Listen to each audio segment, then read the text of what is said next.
Bethany. Sorry, Bethany Bradley.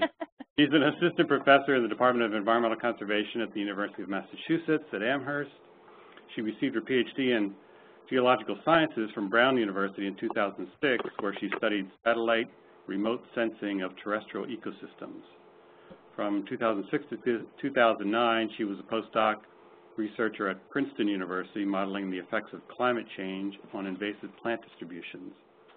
Her research broadly addresses how terrestrial ecosystems respond to anthropogenically driven changes, particularly land use and global climate change.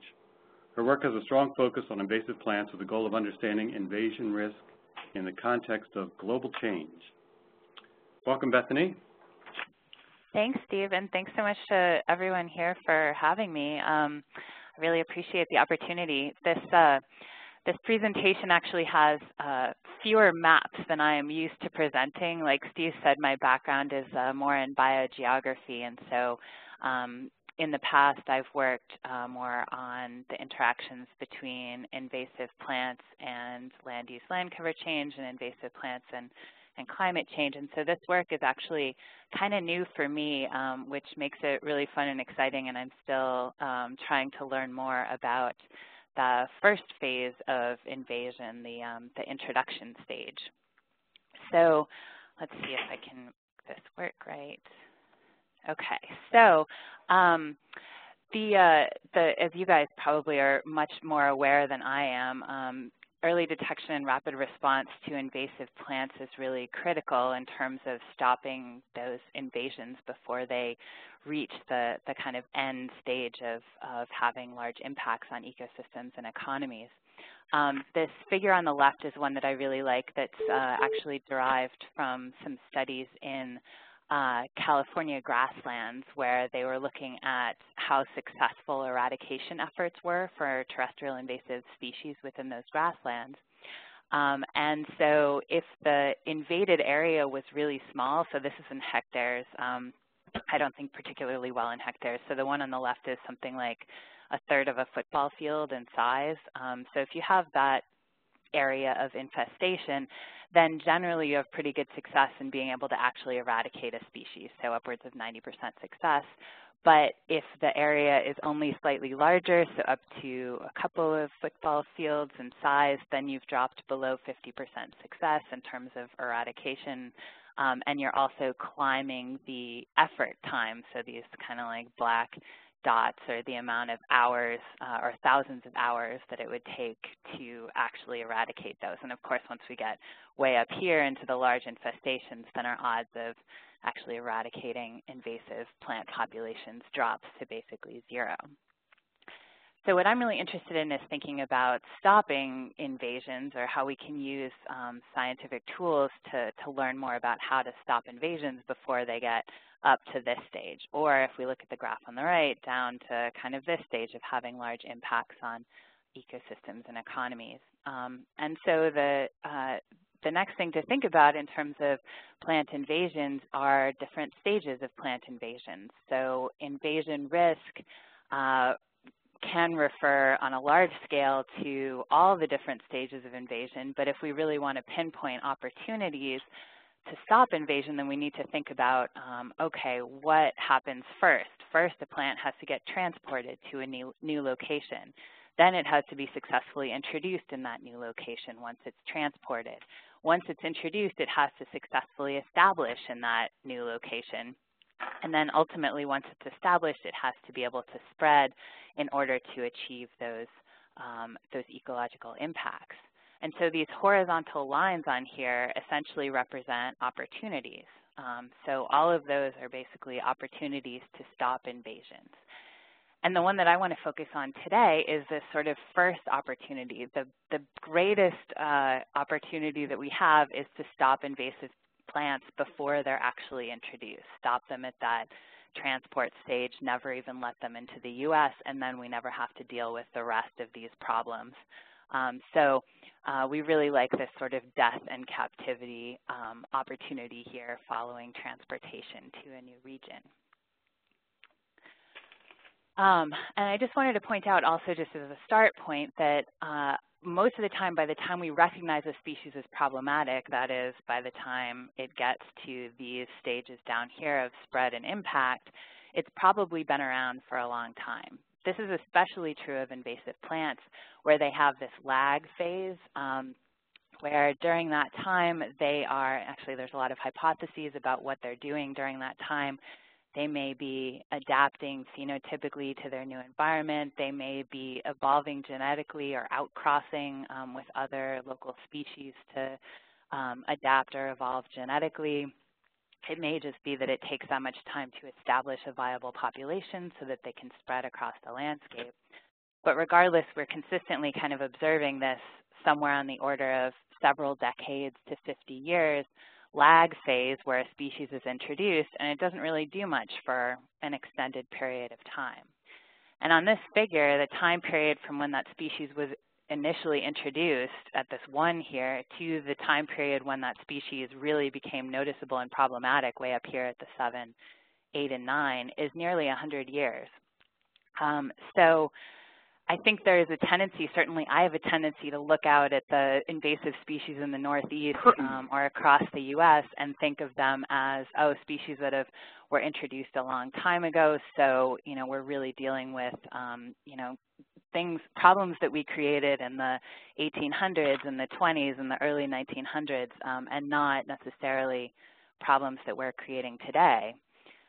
Except that we are right now at this 1 phase for the next generation of invasive species. We are introducing a whole host of new invasive plants today that in 50 or 100 years may become that next generation of problematic invasive plants that are spreading and having large ecological impacts.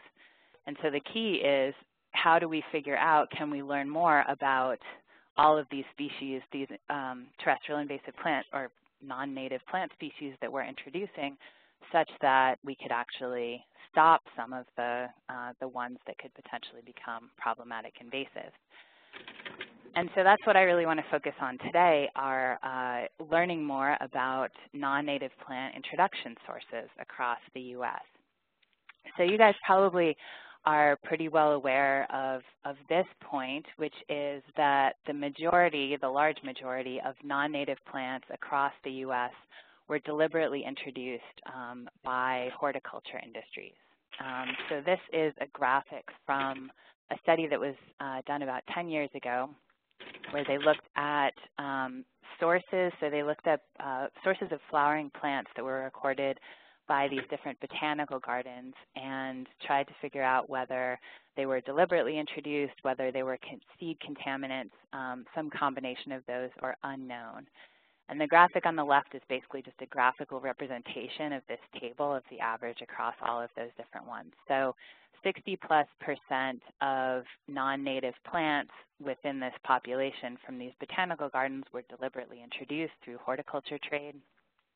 About 2 or 3% were accidentally introduced as seed contaminants, and the rest, the remaining 30+%, were unknown. So, so clearly, if we look across, and this is consistently true across flora of the world, non-native flora, it's consistently introduced primarily deliberately through the horticulture industry. I am going to come back to this slide later, though, because there's a little bit more that we can learn about invasive plant introduction sources, but for now we're just going to focus on these deliberate introductions through horticulture. So plant introductions are continuing to increase. We can see this as a graph. This is actually of global introductions of plants, invertebrates, and mammals. So the plants are the white bars on here, but we're still introducing a large number of plants every year, and continuing to rise through time. So the question here is not just generally because we can't just shut down the whole horticulture industry. There's plenty of non-native plants that are introduced that never become problematic. The main question is there a little bit more specificity that we can understand here of what are the sources of greatest risk?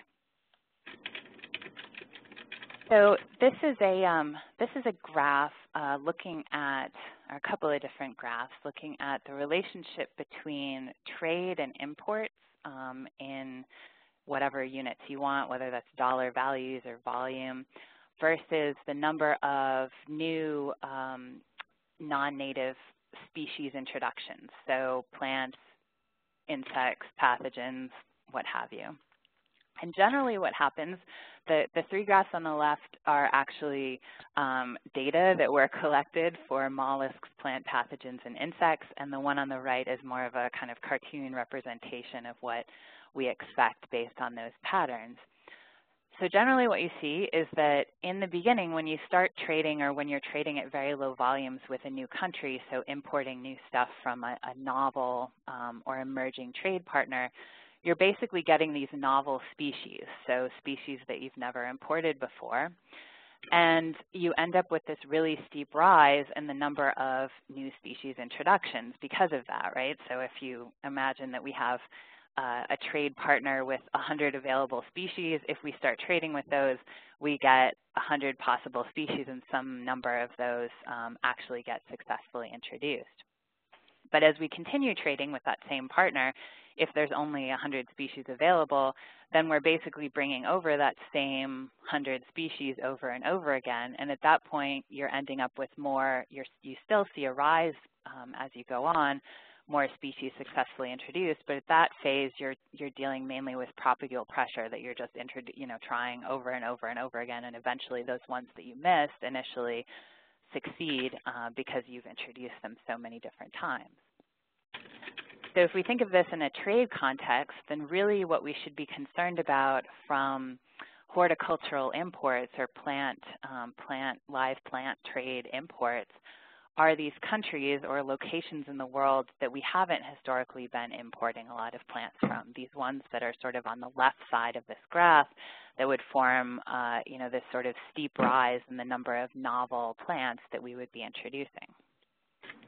So now we get a map because I love looking at maps. And this is, and actually I should say what I'm talking about now is based on a paper from Frontiers in Ecology and the Environment that was published last February. So all of these figures are taken out of that. So this is a figure that looks at all of the different countries of the world that the U.S. imports live plants for planting from. So live plants for planting are basically no cut flowers, not bulbs, and not any named plants, like not roses or azaleas or something like that. They're basically this sort of generic live plant category in the global agricultural trade system, which is where the USDA records imports associated with agricultural trade. And what you're seeing on here is a breakdown between the sort of red gradation and the blue gradation, where the red grades are ones that are essentially these emerging sources, so keyed to those areas that we would expect to be importing novel species from, ones that we haven't traded with historically because the value of trade, of import trade over the last decade has been really low. And then all of the blue countries on that blue scale are the ones that we have been trading with for a long time, that the value of those imports is very high. And so we would expect that any species, we've already imported a large number of potentially invasive species from those countries. And what we continue to import is basically on this propagular pressure side of things. So up here on, past the novel range, and now just adding more and more of the same species again and again. And so if you look spatially at the areas where you've got these emerging sources, these areas of highest risk for novel species imports to the U.S., you find that they are mainly across Africa. You've got some in the Middle East and around the Mediterranean. You've got a number down here in Southeast Asia. But especially Africa and the Middle East are areas that look like, that really show up as potential emerging sources of these novel species that don't have a lot of neighbors that we've historically been trading with, right? So, over here in Southeast Asia, well, maybe we've got a couple of emerging sources, but we also have a lot of well-established sources. So it may be that the species from over there are already represented. Africa and the Middle East, potentially not so much. So we're asking, in addition to this question of what supplies of invasive plants or potentially invasive plants are likely to come from horticulture trade, we also asked the question of what other external forces are likely to drive demand for these different species. And so the main thing that we looked at was the effect of climate and climate change. And so that's what the next two figures deal with. So these are two maps of hardiness zones across the U.S. The one on the left is based on the Arbor Day map that was created in 2006. So we used the same zones from that Arbor Day map and applied them to projected temperature, minimum temperature out to 2050. So you can see that shift northward of the different hardiness zones. And then you can also on the bottom see some examples of the land area that we're dealing with in terms of change in these hardiness zones. So on the left side is absolute change in total land area, and the lower right graph is percent change in total land area. So of course you can see these warmer hardiness zones are increasing quite a bit in percentage of land area. And so we would expect, associated with that, that there's likely to be more demand from consumers looking for heat-tolerant plants, particularly, well, across the entire U.S., but especially in some of these warmer parts of the U.S. that have historically not had temperatures as high as the ones that will be experienced under climate change. And then the second source of demand is likely to be for xeriscaping of, particularly in semi-arid areas of the U.S., but also in lots of other parts of the U.S. as well. There's increasing demand for more drought-tolerant plants, especially in the West and the Southwest. So this graph on the bottom looks at projections of drying for the American Southwest. So especially in the West and Southwest, there's likely to be increasing drying with climate change, less and less available water for plants, and so likely to be more and more consumer-driven demand for drought-tolerant plants. And so the next question was, all right, if we're guessing that associated with climate change, more people in the U.S. are going to be interested in drought-tolerant and heat-tolerant plants, how does that actually overlap with this map of supply? So we looked at the actual temperature conditions of all of these different countries for both emerging sources and established sources of plant imports. And so here's the intersection of that supply and demand. If you look at the graphs on the left, the top one is looking at hardiness zones. So you remember in the U.S. we go basically 12 is about the hottest we get in southern Florida, but those 9, 10, 11 areas were the ones that were most likely to increase. And then the bottom graph is mean annual precipitation. And in both of these, what you're looking at is the relative land area of the established sources in blue and the emerging sources for novel plant introductions in red. And in both cases, those emerging sources are skewed towards warmer temperatures. So they tend to be in countries that are warmer at those higher end hardiness zones. They also tend to be in countries that are skewed towards lower mean annual precipitation down here in the more drought-prone parts of the world. And so what that suggests is that these emerging trade partners, the supplies for the plants that we're likely to be importing, are located in areas that are hot and dry, and that demand is likely to increase for those plants that are adapted to hot and dry places. And so what that would suggest is that we're really at the start of this next generation or new wave of plant introductions, of which some are likely to become invasive.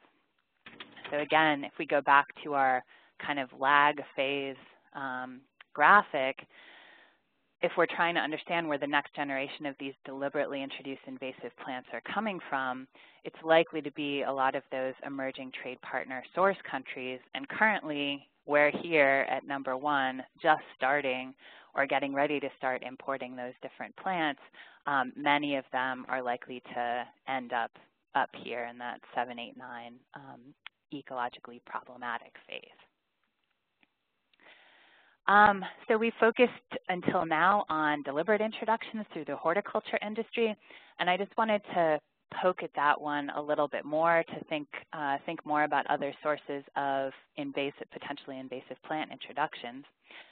So this chart that we looked at before, the Mack and Erneberg paper, looked at only non-native plants. So they didn't necessarily distinguish between which ones were invasive and which ones were just non-native and established. They also looked at only flowering plants. So we, in looking at this, we were sort of hypothesizing that, well, maybe if we looked at invasive plants, the pattern might be slightly different in terms of how many are deliberately introduced versus how many are accidentally introduced. So what we did was, rather than looking at all non-native plants in the U.S., we instead created this database of only invasive plants within the U.S. and looked at invasive plant introduction sources. So we compiled a list of, there were a total of 1,289 total invasive plants within the U.S., and I got those from two sources. The first was from the USDA plants database for all noxious weeds, and there were 535 noxious weeds that we ended up using. And then the remainder of the invasive plants were from this website, the Invasive Plant Atlas of the United States, which has done a really neat job of documenting basically anywhere that a plant has been declared as invasive by either a state or county, a national park, and a few different other agencies that would declare something invasive. And if they found that it's been declared invasive anywhere in the U.S., then it goes into this database. So we have this list of almost 1,300 invasive species, either noxious weeds or these invasive plants. And then I had 3 undergrads and the internet, and so the undergrads worked through this whole list of invasive species using different, mainly web sources, but also some scientific literature sources to figure out where these 1,300 odd invasive species came from and how they were introduced. So here are our results from that. So you remember this graphic on the left, the non-native plants. This is from that Mack and Erneberg paper where they found that only 2 or 3% of non-native plants in the U.S. were accidentally introduced. What we found is that for invasive plants, the number of accidental introductions is actually a lot larger, on the order of 12% of that total population of invasive plants, including the noxious weeds. And the noxious weeds, so that subset of 535, we've got about 20% of noxious weeds that were accidentally introduced. And then on the right side of this, just as for graphical purposes, of these, and this is just looking at the invasive plants one, so of the invasive plants, so this green bar, the large majority of them were ornamental, so introduced through the horticulture industry. Of the accidental component, the large majority of those were associated with seed contaminant introduction. And if you actually crunch the numbers on all of these, number 1 is definitely ornamental in terms of introductions for invasive plants, but seed contaminant actually comes out as your number 2, followed by forage crops in terms of sources for invasive plants in the U.S. So seed contaminants are actually something that's really very common in the trade of seeds, also in trade of hay and plant parts. This was actually, this I think is a really interesting study that was done in 2004 looking at aquatic plants, so looking at incidental contaminants within purchasing of aquatic plants.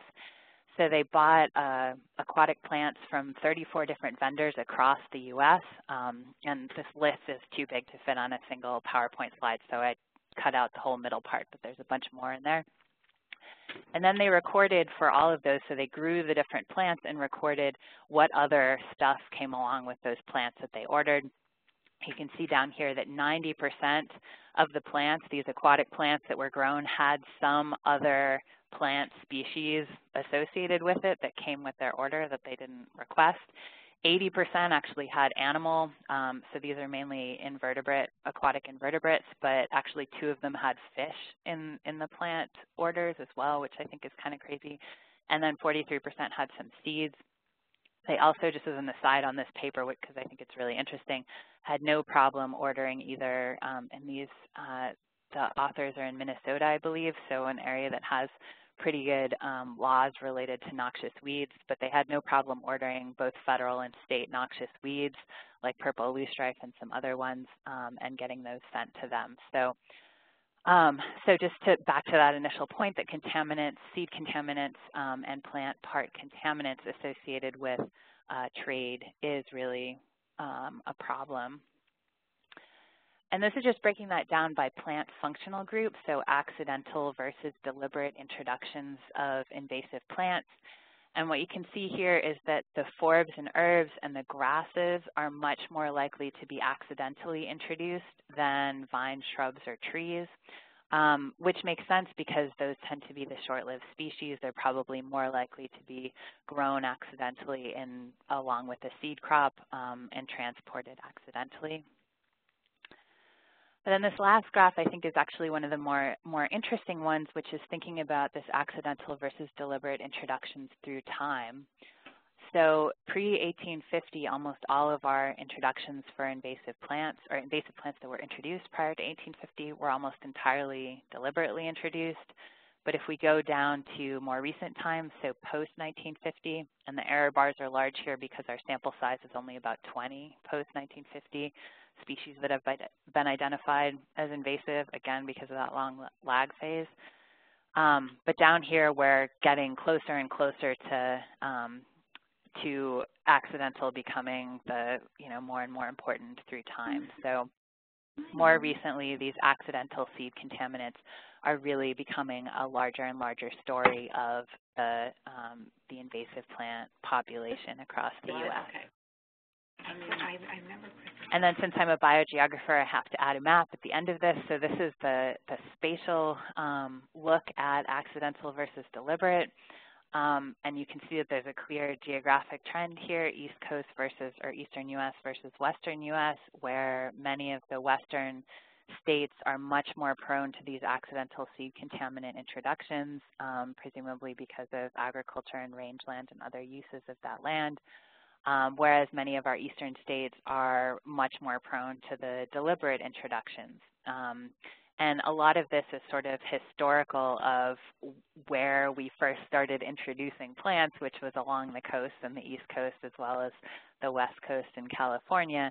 And so it makes sense that we'd have a large component of deliberate introductions there in the eastern part of the U.S. Okay, so I have just to wrap up a couple of conclusion points. So we are really at the, and this is something that I've had a really hard time kind of wrapping my head around, that we're really at the start of this next generation of invasive plants. We're introducing species today, right now, that are going to become problematic 50 years from now, and we're not doing a particularly good job of stopping that initial phase of introduction for species that ultimately may become invasive.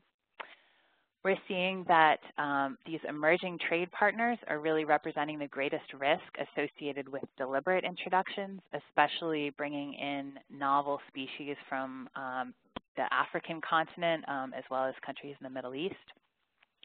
And then we're also seeing that accidental introductions, especially through seed contaminants, are becoming increasingly important, both through time and in some specific spatial areas of the U.S., like the Western U.S. And so I just wanted to end with some questions about solutions. So one possible solution associated with deliberate introductions is to really expand the use of weed risk assessments prior to bringing in these new plants and cultivating new plants through horticulture. APHIS's, the NAPR ruling, I think is now 2 years old. That's not authorized pending pest or plant risk assessment. So they are, I think, continuing to expand that at the federal level, but it's certainly now in effect for some genera that are known to have a lot of invasive species associated with them, and that's something that could become more and more effective if it's applied for all novel plants brought into the U.S. And then the second point for the accidental species introduction, seed contaminants are clearly the biggest problem there in terms of a source. But as of now, there's not really anything in terms of, at least at the federal level, legal or practical means for reducing the amounts of seed contaminants. There are laws associated with labeling, but there's really nothing to prevent seed contaminants from coming in. And that's all that I have. Thanks so much for having me. All right, thank you very much, Bethany. That was really interesting. Are there any, we have maybe 5 minutes for questions? Anybody have a question? Bethany, this is Troy. I had a quick question. Based upon where some of these novel species are coming from and the shifts in the USDA climate map, it seems as if you're saying that this is going to be more of a problem in the deep south and the desert southwest than it will be here for these new novel species. Is that somewhat what you're saying? Yeah, that's probably, yeah, spatially I would say that's probably true. I mean, in the New York and the Northeast area, you know, we can look south of us to see what new species have recently been brought in and established in places like, you know, Maryland or Virginia for species that are likely to come in later. I would say that doesn't necessarily mean it's not going to be a problem, but it makes it a lot harder to identify the source locations for those species. Okay. This is Steve. The whole thing about the lag phase and trying to get things early, we've been doing surveys and evaluations of species, exotic species that have 1 to 3 occurrences on the Long Island prism. And would you recommend that you get rid of everything that has 1 to 3 occurrences, or how would you figure out a lag phase for those things?